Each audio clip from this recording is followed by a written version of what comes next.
right now on 5 on your side at 10. Backlash ahead of a possible nationwide ban on abortion pills. Midwest states should learn that women are equal. How the fallout could impact women in the bi-state. The morning trend is on for St. Louis. The late week changes that complicate next weekend's forecast. But first, a terrifying kidnapping at a St. Louis gas station. The community here is very strong, but when you have people that do stuff like that, then it's sad. We hear from the man who saw it happen. Tonight, St. Louis police are looking for 5 suspects who held a young man at gunpoint outside a gas station, forced him into his own car, and kidnapped him. Good evening. I'm Mike Bush. The kidnapping took place at a gas station on South Grand last night. And as of now, St. Louis police have not shared any additional details about the victim. 5 on your side's Laura Barczewski talked with one of the employees at the gas station, and Laura reports this man saw the whole thing happen. He did, Mike, and he says it was a very scary situation as he watched the suspects box the man in, force him in to lock down the store, and keeping other customers safe while he did that. St. Louis police say just before 8:30 Saturday night, 5 suspects in 2 vehicles robbed and kidnapped a young man at the Phillips 66 on South Grand. A gas station employee who wants to remain anonymous for his own safety says he saw the whole thing happen. I was actually outside blowing the parking lot and basically walked away from the situation, went on the side of the building, and we had the building on a lockdown. So that was very different if you're not used to it. So, yeah, it was very frightening. He says the victim was sitting in his car at a pump when the suspects boxed him in with their cars, a white Kia Optima and a blue Chevy sedan. And then 2 cars pulled up and basically stopped him and dragged him out of the car, and they brought out guns. And after they draw out the guns, they made him basically strip down to his clothes. And then after that, they got him in the car, and then they backed up and then basically took off with the guy. St. Louis police say in the report, after searching the victim, the suspects forced him into the passenger side of his own car, a Chevy Bolt, and then drove off. So I don't know if they knew him from something. I have no clue on that one. The employee says he's thankful he was able to go home to his family after this frightening situation. I'm glad they didn't do anything to the store or the customers that were here. He says this gas station is an important resource for the community and has never dealt with anything like this before. It hurts the whole community. It hurts the value of the community and the businesses around here. You know, you never know when you're safe or not. St. Louis police say both the victim and the suspects were in their late teens or early 20s. We have descriptions of the people involved on our website. If you have any information about what happened, you're asked to call police right away. We'll continue to bring you updates on this developing story on air and online at KSDK.com. Mike. Laura, thanks. New information tonight. St. Louis County prosecutors have charged the man accused of shooting that sent another man to the hospital. This happened outside the Jets Pizza on Olive Boulevard on Friday. At-large warrants have been issued for 30-year-old Azar Thompson. Police say the victim and Thompson knew each other. Thompson is not in custody. Police say he may be driving a bright blue 2013 Dodge Dart with Illinois license plates. The car was last seen turning east on Olive. Anyone with information should call Crime Stoppers. That number, 866-371-TIPS. Right now, police still looking into a shooting that happened inside a popular shopping center on Friday. One person was shot inside the parking garage of Plaza Frontenac on Friday afternoon. Police say it happened around 1:30 p.m. Both the victim and the suspect left the scene before officers showed up. Not long after, the victim arrived at a hospital with a gunshot wound. Police say that person was treated and then released. No one has been arrested. Funeral arrangements have been announced for the 2 service members killed in a Black Hawk helicopter crash. Chief Warrant Officer Zachary Esparza grew up in St. Louis. His service will be Sunday, April 16th from 12 p.m. to 6 p.m. at the Hoffmeister South County Chapel. Chief Warrant Officer 2 Rustin Smith was from Rolla. His service will be on Saturday, April 15th at St. James Middle School in the gymnasium. Let's head over to Chief Meteorologist Scott Connell for your Weather First forecast. What a day, Scott. You know what a day, what a weekend. Temperature-wise around the St. Louis area, absolutely gorgeous this weekend, above average, lots of sunshine. And you know, y'all have been sharing some of your photos that you captured this weekend with our 5 on Your Side Weather Watchers group on Facebook. Lori sent this in from out in Hawk Point. Well, look at that sunset from yesterday. Just absolutely gorgeous. We made it into the low 70s today in St. Louis under that mostly sunny sky. We have a couple of clouds drifting in tonight. They're mostly high, thin clouds, but it's otherwise uneventful. 71 was our high after a low this morning of 42. We're trending up on the early morning temperatures. So while we were in the 30s away from town this morning, even some spots with some frost, we're seeing improvement, and it looks like the rest of the week will be a bit warmer. We are going to get a true taste of spring this week for the entire week at or above 80 degrees by midweek. Dry weather through Friday, but there are some complications as we head towards the weekend. For next weekend, we'll see you in a few minutes, Mike. All right, Scott. A nationwide ban on a common abortion pill could go into effect at the end of this week. A Texas judge issued a ruling late Friday to suspend the FDA's approval of the abortion pill Mifeprex, more commonly known as mifepristone. President Biden says he will fight the ruling, and a second contradictory court ruling protecting the pill signals another high-stakes court battle could be heading to the Supreme Court. Missouri already bans the use of abortion medications, but a nationwide ban could eventually impact women who seek abortion pills in Illinois. Our political editor, Mark Maxwell, has new details on the expanding abortion fight and its ties to Missouri and Illinois. Women who want to end an unwanted pregnancy can't just walk into a pharmacy and get these abortion pills. Safety regulations are already in place so that the abortion medications in question here are only available under the supervision of a doctor or a healthcare provider. But a federal judge in Texas signaled he'll block the FDA approval of that drug because, in his words, it's a drug that kills. The war on abortion is nationwide. Protests popped up across the country this weekend after a federal judge appointed by former President Donald Trump took the first step to ban a common abortion drug nationwide. President Biden's Secretary of Health and Human Services, Javier Becerra, reacted to the news on CNN's State of the Union. One judge in one court in one state turned upside down the FDA's approval process for safe and effective medications. We have to go to court and seek an appeal. Mifepristone is the most commonly used abortion drug in the U.S. More than 5 million American women have used it to end a pregnancy since the FDA approved the drug in 2000. 28 deaths associated with the drug have been reported over that 23-year span. Mifepristone is one of the safest and most effective medicines that we've seen over the last 20 years. Eric Baptist is a lead lawyer at the right-wing group Alliance Defending Freedom that sued to block the FDA's approval of the abortion pill. The goal of this lawsuit is to protect American women and girls from dangerous chemical abortion drugs.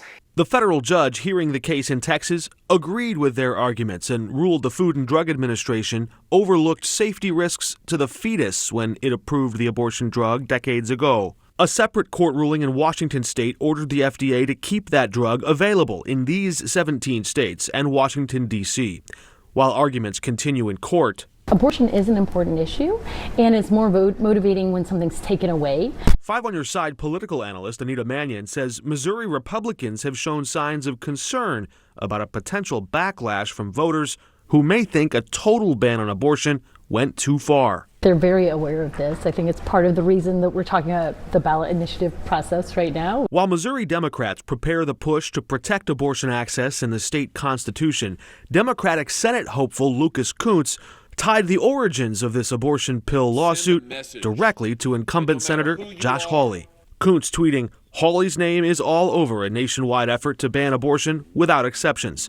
In Illinois, House Democrat Katie Stewart said abortion restrictions are driving younger voters to show up in droves in states like Wisconsin and Kansas. Midwest states should learn that women are equal. Women do not want to be second-class citizens, and we're going to speak strongly for them. The Mayo Clinic says patients only use that drug, mifepristone, during the first 10 weeks of a pregnancy.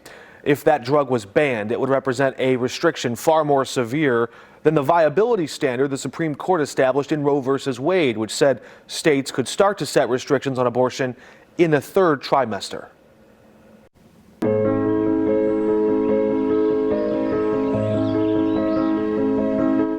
It was Easter, and the Gathering Church held their Easter Sunday services inside the Stiefel Theater downtown. And that faith community celebrated the holiday by giving back. We're told 100% of the offering collected during today's service goes to the church's literacy project, which helps kindergartners and first graders with their reading skills in 2 St. Louis public schools and 1 Normandy school. To find out how you can help, just head to our website, KSTK.com, under the As Seen on TV section. Tickling the ivories and brightening the day of moviegoers. He loves what he does, and he's, and people love him. Meet the man behind the theater organ inside the Chase Park Plaza Cinemas. The weather for the week ahead may result in an outbreak of spring fever. At the very least, it's going to give some of us hay fever. We'll show you what those warmer temperatures mean for the pollen counts. The cars date all the way back to about 1903. Vintage cars in Forest Park. Why April is a big month for automobile history in St. Louis.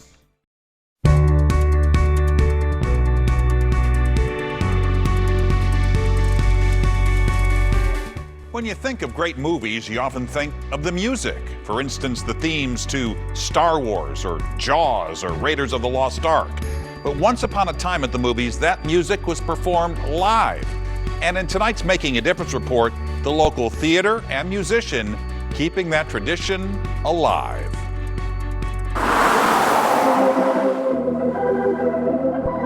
At the Chase Park Cinemas, lost time has been found again. It's the show Between Shows in Theater Number 3, where the Kahn 652 electric organ is in experienced hands. Once upon a time, before movies could talk, almost every theater in the country had its own keyboard accompanist. And here, because the owner wanted to stand out when people came in, they still do. I'm a small businessman and an independent exhibitor, which there just plain aren't too many of us left. And there aren't too many left like the man at the keys, 73-year-old Jerry Marion. Yes. Marion's love affair with the instrument goes back more than 6 decades. His dad was an organ repairman. My 7th birthday, he bought me a Hammond organ. That gift changed his tune forever. He found his calling. Tell me about your mentor. Stan Can. He was an inspiration to me. Well, hello, Charlotte. How are you? Hi, Stan. Stan Can, seen here on KSD-TV in the early 1950s, was a national celebrity who played the massive Wurlitzer pipe organ between shows at the Palatial Fox Theater. Stan needed an assistant because back then he was lining up shows from the Mike Douglas Show, and then later on Johnny Carson, Merv Griffin, you name it. He went there, and that's how he found me to fill in for him. He filled in during weekday showings and took gigs all over town until the 1980s, when theater organists became just wistful remembrances. Welcome to Chase Park Cinema Plaza. How can I help you? Then in 1999, after years of doing odd jobs, Hi, welcome to the Chase. How can I help you? Marion was offered a spot at the new Chase Park Cinemas. There we go. It's just another thing that a small business can do, and telling your customer thank you for coming is something that's kind of been lost in the shuffle. Here, in addition to popcorn, candy, and Hollywood's newest releases, you get old standards. Marion also composes his own music for special events, like an upcoming silent film showcase. The Rudolph Valentino's The Son of the Sheik. And so you're working on that now? 1926. You're working on that? I'm working on it now, yes. Though he's at an age where he could trade in the organ bench for a rocking chair, Marion has no plans to retire. I feel like I'm still youth. I'm still growing up in my youth still. He loves what he does, and people love him. Keeping the past a present for moviegoers. Jerry Marion and the Chase Park Cinemas. Making sure every show is a double feature. I love it. I love it. That silent film showcase is set for the weekend of April 29th with tickets only $5. A reminder, we're always looking for inspirational people and people making a difference. If you know a story, let me know by email at mbush@ksdk.com. Well, today, hundreds of historic cars were in Forest Park. Vintage cars filled the Upper Muni parking lot all afternoon for the annual car show. The show is described as the largest and most significant collaboration of authentic, restored, and original antique vehicles. This show was presented by the Horseless Carriage Club of Missouri, and their vice president says this year is a milestone for the show. This is the 60th anniversary of the Concours d'Elegance, the only show of its type. It's a good spot of the Midwest that's represented. People come from 50, 60, 70 or more miles away to this one-day event. Some of the cars at the show date back to 1903.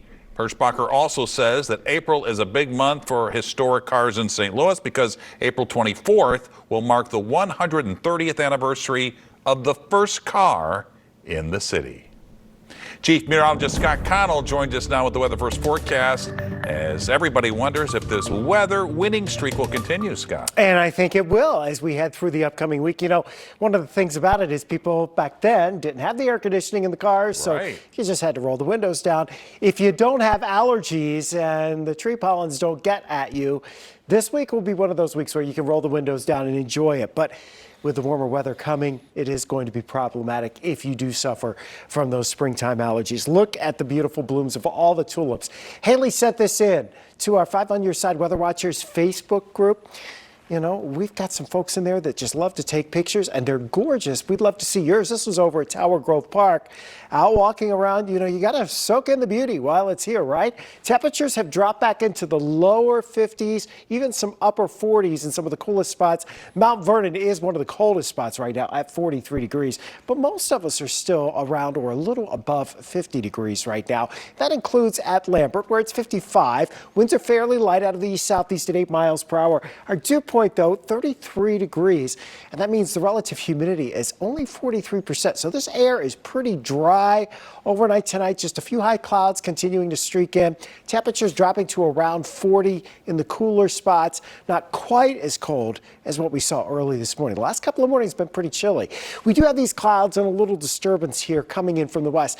Really, this is fighting the dry air that's over us, and it looks like the focus will tend to shift farther north or south of us. There's some more active weather out in the Pacific Northwest too, but really this is going to be a spectacular week weather-wise. Now, we may cloud over a little bit, especially north and northwest of St. Louis as we head through part of the day on Monday, but for most of us, we're partly cloudy. We're nice and warm, temperatures back into the lower 70s. In fact, as we work our way towards Wednesday and Thursday, we're talking back into the lower 80s here. And of course, without any rain to wash any of that tree pollen out, yes, the trees are really going to spike this week. Overnight, Friday night into Saturday, we'll have a front sauntering into the area. That will bring with it a chance for showers and thunderstorms. That chance will continue into the day on Saturday. Potentially some stronger storms in there Saturday. So we'll be monitoring that, but it's too soon to get too specific. 73 for your top temperature for tomorrow. Your next 10 days featuring warm spring-like weather, well above average, and then we'll adjust that as we head towards the end of the weekend. By Sunday and Monday of next week, Mike, temperatures back off a little bit below average. What a week. All right, Scott, thanks. Well, Donald Trump can still run for president even after being indicted, which has people asking, could he pardon himself if he becomes president again? Our Verify team looks into it next. Donald Trump remains a frontrunner for the Republican nomination for president in 2024, which raised a question with many of you. If he wins back the White House, could he pardon himself? Casey Decker with our Verify National team has the answer. Former President Donald Trump pleaded not guilty to 34 felony charges in a New York court on Tuesday. He's accused of falsifying business records to cover up a variety of payments. The charges won't stop him from seeking or serving a second term in the White House. Here at Verify, we got several questions from viewers asking, if he becomes president again, can Trump pardon himself from these charges in New York? Let's verify. Our sources are the New York indictment, New York penal law, the U.S. Constitution, and the U.S. Supreme Court. The Constitution gives the president sweeping powers to issue pardons, allowing them to reduce or cancel punishments for crimes. The Supreme Court has ruled that they can issue these pardons at any time after the crime has been committed, meaning they don't have to wait for a conviction. There are only two established limits to this power. One, the president can't unimpeach somebody, including themselves. Two, the power applies only to, quote, offenses against the United States, meaning federal crimes.